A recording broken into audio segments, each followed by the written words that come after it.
தற்போது கிடைத்துள்ள ஆன்மீக செய்தி. ராமநாதபுரம் அரண்மனை பகுதியில் சூப்பர் மார்க்கெட்டில் குளிர்பானம் குடித்த குழந்தை மருத்துவமனையில் தற்போது அனுமதி செய்யப்பட்டிருக்கிறது. ஆன்மீக செய்தியாக பார்த்து வருகிறோம். கூடுதல் விவரங்களோடு இணைகிறார் செய்தியாளர் சிவகுமார். வணக்கம். விவரங்கள். ராமநாதபுரம் அரண்மனை பகுதியில் செயல்பட்டு வரும் சூப்பர் மார்க்கெட் ஒன்றில் காலாவதியான ஜூஸ் குடித்த 1.5 வயது குழந்தை தற்போது மருத்துவமனையில் சிகிச்சைக்காக அனுமதிக்கப்பட்டிருக்குது. 100க்கும் மேற்பட்ட காலாவதியான குளிர்பான பாட்டில்கள் தற்போது பறிமுதல் செய்யப்பட்டிருக்குதுங்க. ராமநாதபுரத்தை பக்கத்தில் இருக்கிற கவரங்குளம் பகுதியை சேர்ந்தவர் மலைக்கண்ணன், இவரது மனைவி திவ்யா, இருவரும் என்ன பண்ணிருக்காங்கன்னா தன்னோட 1.5 வயது குழந்தையோட இன்னைக்கு மத்தியானம் அரண்மனை பகுதியில் உள்ள கடைகள்ல ஒன்றுல பொருட்களை வாங்குறதுக்காக, வீட்டு உபயோக பொருட்கள் வாங்குறதுக்காக வந்திருக்காங்க. அப்போது அவங்க குழந்தை ஜூஸ் வாங்கி கேட்ட நிலையில அங்க அரண்மனை தலைமை தபால் நிலையம் பக்கத்துல செயல்பட்டு வர்ற வேலுமாணிக்கம் உணவு பூங்கால இருக்கிற கோயம்பேடு சூப்பர் மார்க்கெட் அப்படிங்கிற கடையில 10 ரூபாய்க்கான ஃப்ரூட்டி குளிர்பான பாக்கெட் ஒன்று வாங்கி கொடுத்துருக்காங்க. குழந்தை குளிர்பானத்தை குடிச்சிட்டு இருக்கும்போது அதை பார்த்த தாய் திவ்யா அந்த ஃப்ரூட்டியோட டப்பா அதாவது அந்த டப்பா காலாவதியான நாள் கடந்திருக்கிறத கண்டு அதிர்ச்சி அடைஞ்சாரு. இதனை அடுத்து திவ்யா என்ன பண்ணிருக்காங்கன்னா சூப்பர் மார்க்கெட் ஊழியத்தை குறித்து கேட்ட போது அந்த குழந்தைக்கு சுடுதண்ணி கொடுங்க, வேற ஒன்றும் செய்யாது அப்படிங்கிறது அலட்சியமா சொல்லி கூறி செயல்பட்டிருக்காங்க. இது குறித்து என்ன பண்ணிருக்காங்கன்னா திவ்யா அவரது கணவர் மலைக்கண்ணனுக்கு தகவல் கொடுத்ததை எடுத்து அவர் சூப்பர் மார்க்கெட் பகுதிக்கு குழந்தை குறித்த அந்த காலாவதியான பாட்டில கேட்டிருக்காரு.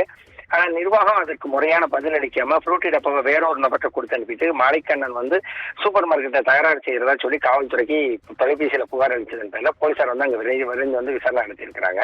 அப்போது மலைக்கண்ணன் உணவு பாதுகாப்புத்துறை அதிகாரிகளுக்கு தகவல் கொடுத்திருக்கிறாரு. அதன் அடிப்படையில் பரமக்குடி மற்றும் கீழக்கரையை சார்ந்த உணவு பாதுகாப்புத்துறை அதிகாரிகள் ஜெயராஜ் மற்றும் வெண்ணிலா ஆகிய 2 அதிகாரிகள் தலைமையில சூப்பர் மார்க்கெட்ல ஆய்வு மேற்கொண்டிருக்காங்க. அப்போது அங்கு வைக்கப்பட்டிருந்த பாதாம் பால், ரோஸ் மில்க் உள்ளிட்ட 80க்கும் மேற்பட்ட குளிர்பான பாட்டில்கள்ல பெயரு, காலாவதி தேதின்னு எந்த விவரமும் இல்லாம விற்பனைக்கு இருந்திருக்கு. இதனை அடுத்து 30க்கும் மேற்பட்ட காலாவதியான குளிர்பான பாட்டில், பிரெட், கேக் உள்ளிட்டவைகள் கண்டறியப்பட்டு அவை அனைத்தும் குப்பையில் கொட்டி ஊற்றி அளிக்கப்பட்டிருக்குது. மேலும் ஒரு சில குளிர்பாட்டில்கள் மற்றும் தின்பண்டங்கள சோதனைக்காக மாதிரிகள் உணவு சேகரித்து கொண்டு போயிருக்காங்க அந்த பாதுகாப்புத்துறை அதிகாரிகள். காலாவதியான குளிர்பான பாட்டில் விற்பனை செய்வதோடு இல்லாம காலாவதி தேதி குறிப்பிடாமல் விற்பனை பாட்டில்கள் விற்பனை செய்வதாக கிடைத்த தகவலை எடுத்து சோதனை செஞ்ச அதிகாரிங்க அந்த கடைக்கு 3000 ரூபாய் அபராதம் வச்சிருக்கிறாங்க.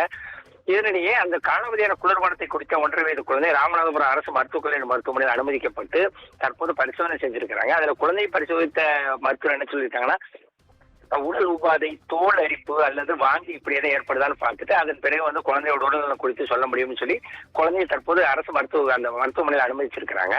இந்நிலையில இதே சில மாதங்களுக்கு முன்பு இதே சூப்பர் மார்க்கெட்ல தான் கெட்டுப்போன சேமியா பாக்கெட் விற்பனை செஞ்சு அதன் அடிப்படை உணவு பாதுகாப்புத்துறை அதிகாரிகள் அபராதம் வைத்தது நினைவு கூறத்தக்கது. அதாவது தன் குழந்தை குடித்த ஒரு பாட்டில காலாவதியான நிலையில அதை சுட்டி காட்டிய அந்த தகப்பனார் மீதே கடையில விலங்கம் பண்ணதா, அது கடையில சண்டை போடுறதா சொல்லி போலீசார் தவறான ஒரு தகவலை கொடுத்த ஒரு நிலையில அடுத்தடுத்து நடத்தக்கூடிய இந்த பிரச்சனைகளால இந்த சூப்பர் மார்க்கெட் செயல்படுறதுக்கு உண்டான அனுமதியை மறுக்கணும் அப்படின்னு சொல்லி உள்ள பொதுமக்கள் கோரிக்கை விடுத்திருக்கிறாங்க. விவரங்களுக்கு நன்றி சிவகுமார்.